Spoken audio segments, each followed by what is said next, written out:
I just opened the page on Facebook, my Shakespeare Uncle Willy, and I was going through different speeches, choosing the ones I wanted to work on. And quite naturally I came across this very famous speech by Iago in Othello, which I had been already studying ages ago when I was in England. And I'd never been fascinated by Iago, but I felt it was the right time in my life to explore this character, which is quite mature, much more than I had ever been.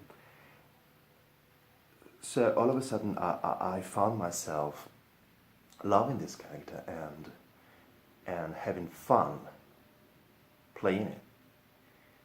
And I staged the speech in my kitchen for Uncle Willy, and in a very funny way, a very light way.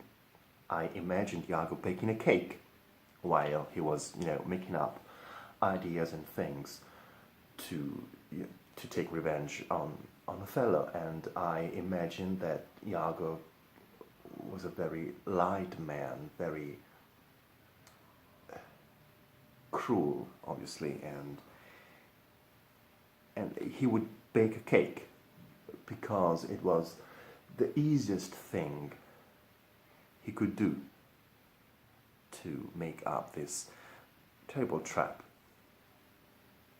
for the Moro. And I had fun in doing that, and I sent the result to a couple of friends of mine, and they laughed. And then while I was walking in the evening, as I usually do in the autumn time, I was walking,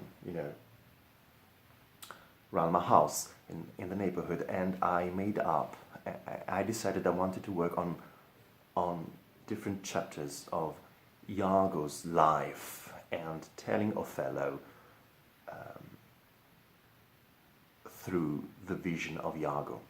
And so I came back to the text, and I picked up the monologues and bits of scenes and dialogues, and that's how Story of Jago really was created.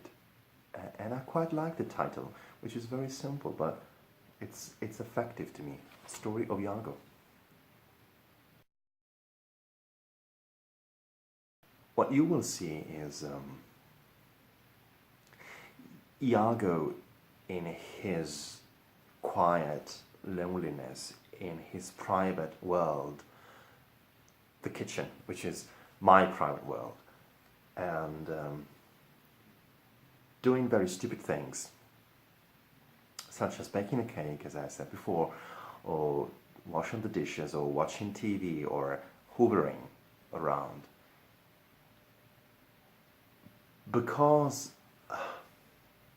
what's interesting in Iago is that making up ideas and cruel things is very much in his nature, so he doesn't have to spend too much effort in planning or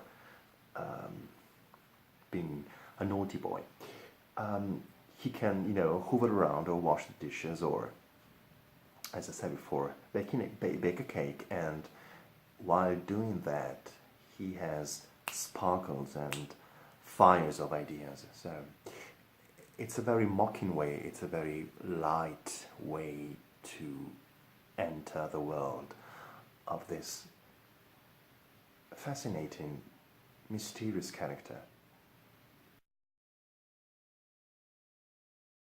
I did not have much time to shoot Story of Jago.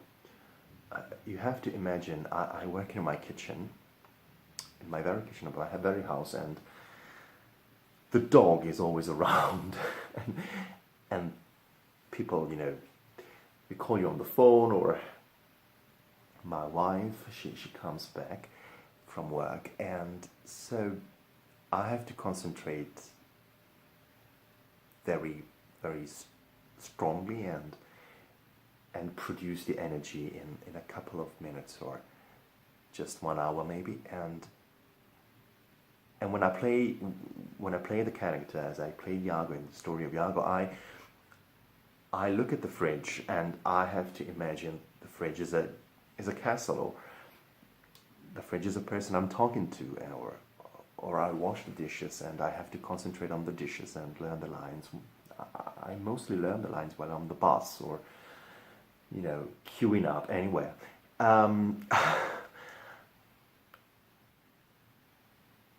The funny thing, the weird, dangerous upshot of the whole thing is that this very kitchen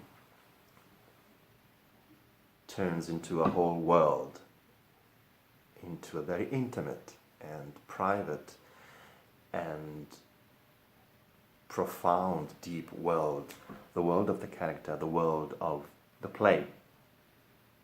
And at the end of the day, when my wife comes back and I have to, and we cook for dinner, or, you know, we talk, the kitchen turns into a kitchen again, but I can still hear the echo of the lines sort of soaring around and still hanging on the furnitures, and I can still hear Jago really weaving his spider trap, spider web, and it's bizarre.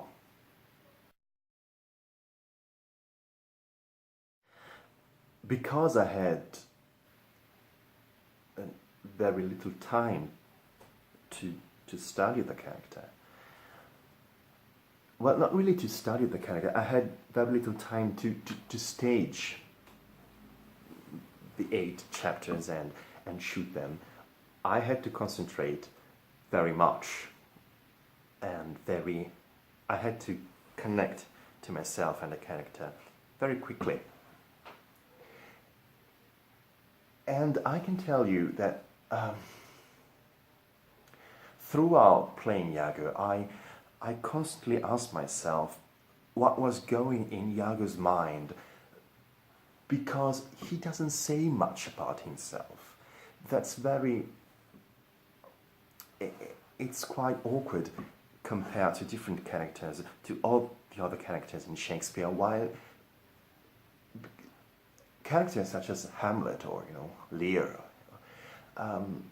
when they have famous big speeches, they tell a lot about themselves, and they really hand you over their own inner world. While Jago does something different, he makes up, he has ideas, he has sparkles of fires of naughty things he wants to do in order to, you know, to take revenge on Othello. But he doesn't say much about himself. I mean, we know that he probably wants to take revenge on Othello because he thinks that Othello has slept with his wife. But are we sure about that? Or and at the end of Jago, at the end of Othello, when he's taken away, he has this beautiful, powerful line, the last thing he says, and he says, "From now on, I'm not saying anything else." So I remember at one point when I was in my kitchen shooting, I can't remember which part of the story of Jago, but I remember thinking, stopping and thinking to myself, what has Jago said about himself? Because he's saying, I'm not saying anything else. But what has he said? He hasn't said anything. The only thing he said is what he wants to do. It's a question of doing, not a question of what he is, of what he feels. So I remember asking to myself and wondering, maybe Jago, maybe he hasn't said much about himself, and that's in his life, and that's what takes him to be the cruel, nasty, fascinating, dark character he is. Do you understand what I mean? He's kept his own world that hidden, blotted out, and that's what takes him to be this serpent, because he hasn't expressed himself. And the only way to express himself now at this point is throughout rage and naughtiness. I found myself pitying Jago. I thought he was very fragile and very human. And I began feeling his pain. And by the time I finished the work, I finished the shooting, I was in a park with Molly, with my dog, and all of a sudden the pain of Jago came across. The pain of Jago came on to me. Like magic. All of a sudden, I was doing nothing, I was playing with the dog, and holidays were about to come, and all of a sudden I stopped in the middle of the park, and I felt the huge, profound, sincere, severe pain of this character coming onto me. And I said to myself, I feel the reason why. I understand the reason why. Well, I don't understand the reason why in details, but still, there is something.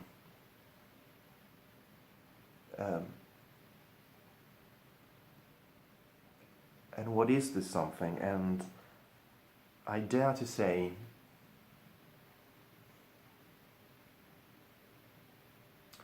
that the word is loneliness. Jago is a very lonely person, and probably that is why I staged it unconsciously in the kitchen, in his private own world, with no one around but himself and his ideas, like demons talking to him. And this could be a good idea of working on Jago in the future. Jago speaking with his demons, and the demons, they infect him as he infects Othello,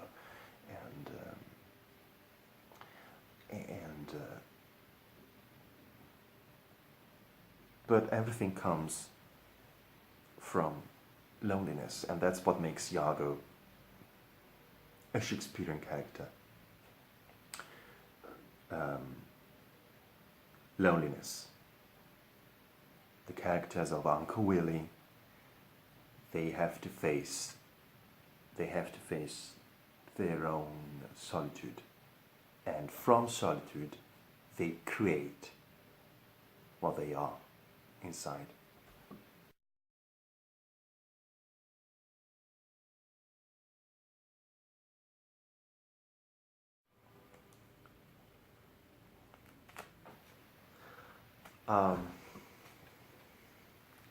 The funny thing about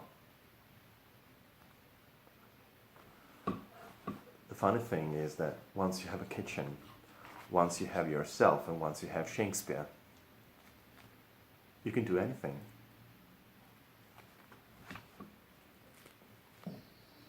And Molly. He's a nice dog.